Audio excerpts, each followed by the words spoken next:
Perempuan sendiri yang disebut dengan mar'ah namanya. Dari kata muru'ah. Punya dua arti. Satu, sosok yang senang tampil dengan keindahan. Muru'ah. Jadi kalau laki-laki senang dengan kekuatan, sesuatu yang nampak kuat, latihannya silat, latihannya ini, itu. Perempuan tidak, senang dengan keindahan. Anda mau berangkat ke kantor, ada sebagian tidak tersetrika, Anda biasa. Tapi kelihatan istri, papa ganti, setrika dulu. Anda berangkat ke masjid pakai pakaian biasa saja. Perempuan ikut pengajian, seragam. Arisan, beda. Penampilan, lain. Bahkan kadang-kadang sebelum berangkat, nanya dulu kepada Anda untuk minta pendapat. Papa, besok pengajian Ustadz Adi, kira-kira gaunnya yang mana ya? Yang hijau atau yang biru? Kata Anda, hijau bagus mah. Ah, kayaknya biru deh. Dia nanya, tapi udah punya jawaban. Itu masih mending kalau dipakai. Begitu keluar, kuning.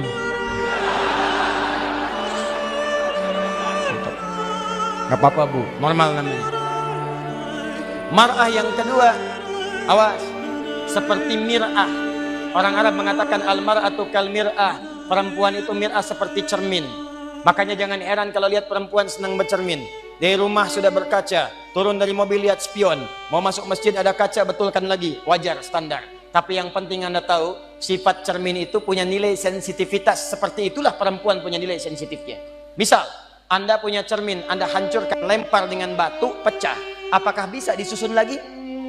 Jangan salah, bisa. Cuma tidak mampu memantulkan bayangan yang sempurna. Sama persis dengan perempuan, kalau dia terlukai cepat memaafkan tapi sulit melupakan apa yang dialami. Pasang status. Serius. Ada persoalan hari ini, rekening listrik 15 tahun yang lalu diungkit lagi. Bapak ini bagaimana sih? Yang itu aja nggak bisa. Tahu nggak Pak? Waktu 15 tahun lalu listrik mati, Bapak juga begini juga 15 tahun lalu. Tapi itulah keindahannya. Nanti gantian bu, tenang aja bu ya, kita masih panjang. Itu kalau sendirian, tapi kalau banyakan, laki-laki sama rijalun, perempuan mar'atun nisaun. Sampai turun surah An-Nisa, surah yang keempat. Apa artinya nisa? Bukan perempuan, bukan wanita. Perempuan. Surah ibu-ibu, mama. Apa diantaranya yang paling penting? Ayat 34, paling kiri sebelah atas. Kenapa disebut dengan An-Nisa? Dari kata nasa diantaranya. Sifat yang mudah kemudian tersentuh dan mudah mencurahkan apa yang dirasakan. Suka cerita. Dan kadang-kadang yang diceritakan hal yang seharusnya tidak dibuka. Kata Allah, fasalihatu qanitatun hafizatu lil ghaibi bima hafizallah. Perempuan salihah itu taati Allah dengan menaati suami pada yang baik-baik. Yang kedua, jangan membuka aib keluarga pada orang lain setelah Allah menutupnya. Jadi kalau Anda tidak buka aib di rumah tangga, tugas laki-laki, tugas perempuan sama. Jangan buka aib. Sepanjang tidak dibuka, Allah tutup sampai dengan kiamat. Kata Nabi, ada kejadian malam hari, maka selesai, siang jangan terbuka. Ada kejadian siang hari, selesai, malam jangan terbuka. Allah akan tutup sampai kiamat. Tapi kalau ada aib rumah tangga terbuka, keluar. Maka kata Allah, jangan salahkan yang menyebarkan. Kamu sendiri yang salah. Saya sudah tutup, kenapa kamu buka? Bima hafizallah. Allah yang tutup, kalian yang buka. Nah ini kadang-kadang tidak sadar. Karena perempuan punya sifat berbagi, suka cerita. Sependiam apapun kalau sendirian. Kadang-kadang kalau sudah bertemu temannya, kumpul cerita. Sifatnya pengajian, begitu kumpul bertemu dengan kawan, mulai bertanya, "Ukhti apa kabar?" "Baik." "Sehat?" "Sehat." "Suami bagaimana?"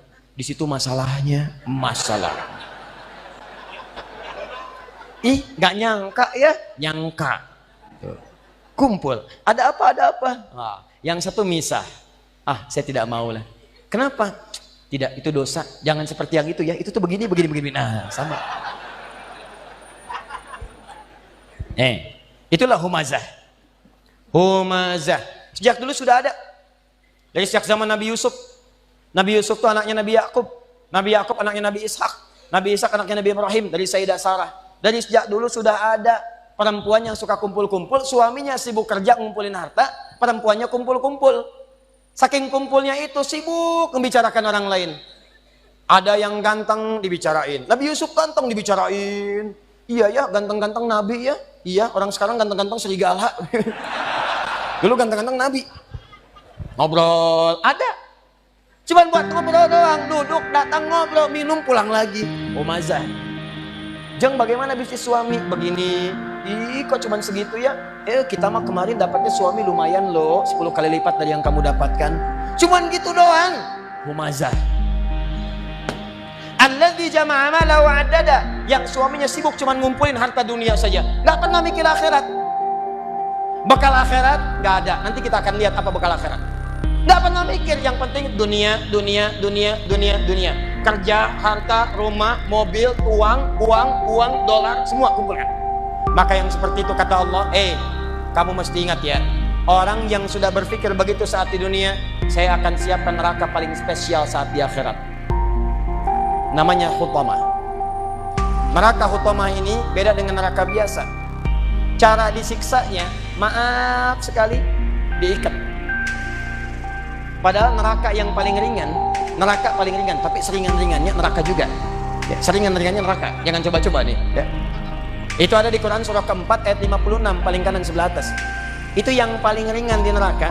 Innal ladzina kafaru bi ayatina sawfa nuslihim nara.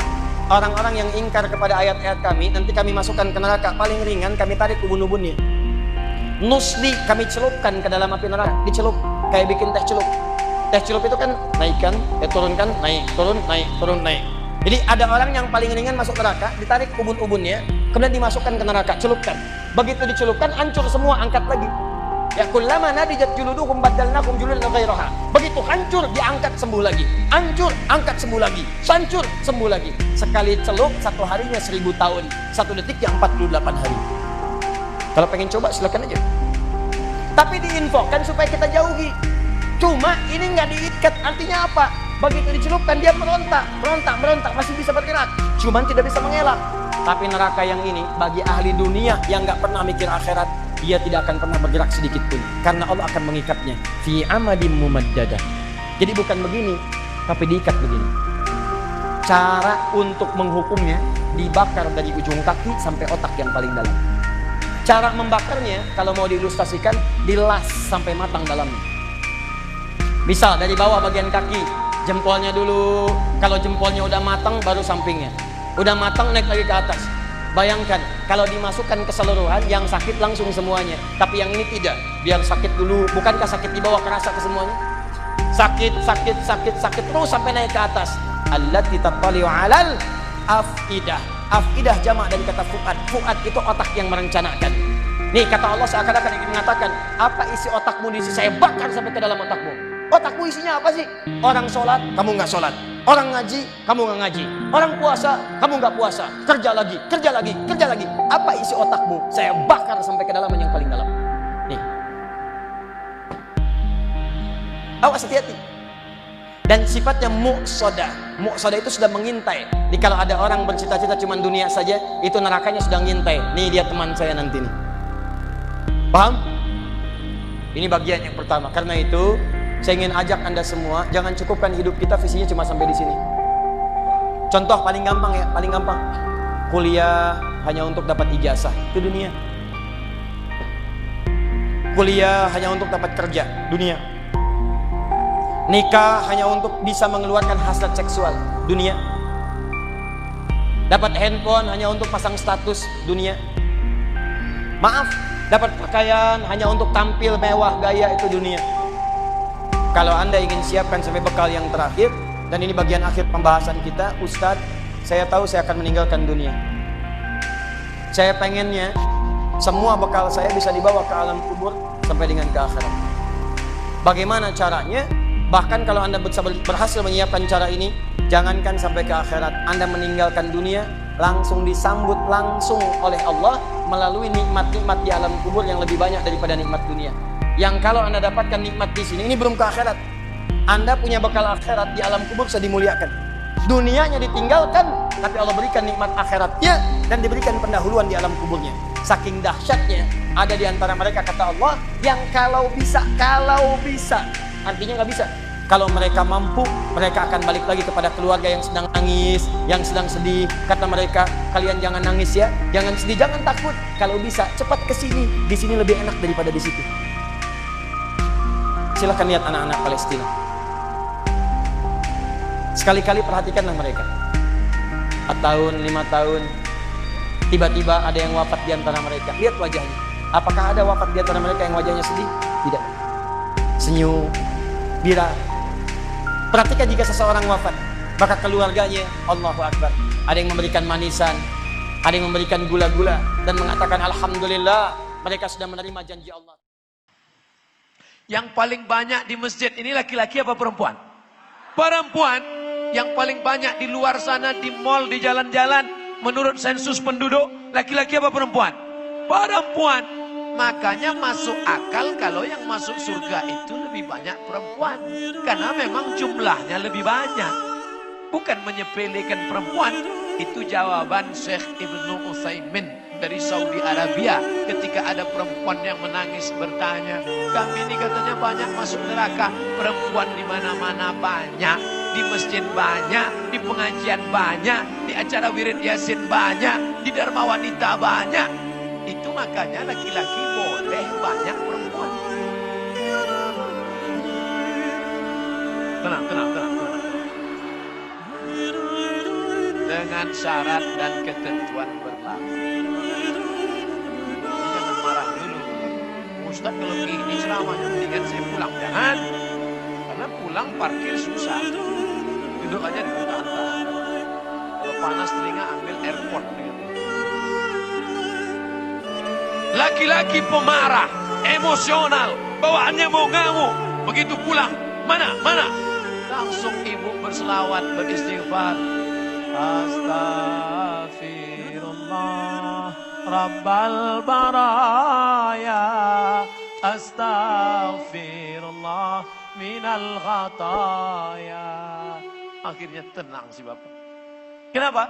Karena sentuhan solawatnya, istighfarnya menyentuh hati. Berapa banyak laki-laki yang pemarah, yang ingin ngamuk. Begitu sudah ibu ngomong, tenang. Makanya jamaah selalu minta bantuan ibu. Kalau ada jamaah laki-laki suka marah-marah. Apa ini? Bu, tolong tenangkan. Ibu kan pawangnya kan?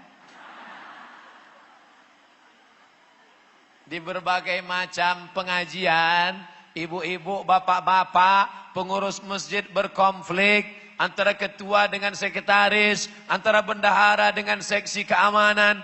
Tapi begitu datang ibu-ibu menyatukan mereka, mereka bisa duduk bersama. Apa yang membuat mereka bisa bersama? Ternyata ibu-ibu bawa makanan. Semua yang kelahi sudah mau ngotot tadi, begitu masuk, damai ya, damai. Nggak jadi dia marah. Perempuan perannya luar biasa dalam kehidupan. Tapi ingat-ingat juga, khuliqatil mar'atu min dhila. Perempuan itu diciptakan dari tulang rusuk. Tulang rusuk ini melengkung, bengkok. A'wajuha a'laha. Tulang rusuk yang paling bengkok, yang paling atas. Itulah asal muasal perempuan. Makanya jangan diikut perempuan.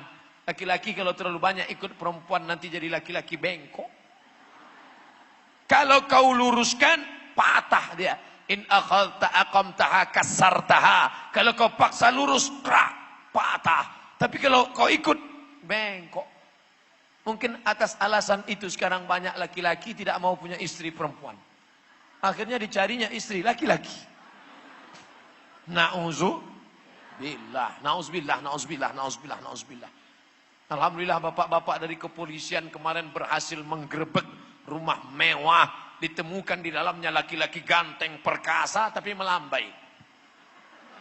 Tegap, berotot, perkasa, serab. Pas ditanya, di mana alamat ini? Sana. Maka buatkan nanti, ini juga ada kontribusi perempuan. Makanya kalau anak itu laki-laki, masukkan silat, karate, taekwondo, aikido, judo, sumo, jangan. Karena sempak di luar. Ibu berperan membentuk laki-laki. Kau anak laki-laki, nak. Aku ingin kau menjadi anak yang gagah dan perkasa. Aku ingin kau jadi laki-laki, nak. buat gerakan. Apa judulnya? Be a man. Insya Allah Bapak anggota Dewan kita siap mengajarkan mereka karate. Ada di hadapan Bapak Ibu semua. Yang mana? Yang paling berotot itulah dia. Nama nggak boleh disebut, menjaga kode etik jurnalistik. Nah, maka ini juga jangan anak laki-laki dibelikan boneka Marsha and the Beast, dibelikan Hello Kitty. Ini nggak sesuai.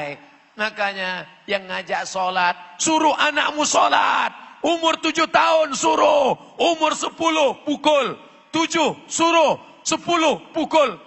Yang ngadu ibu-ibu, Pak Ustadz, nyuruh anaknya muda, nyuruh bapaknya yang payah.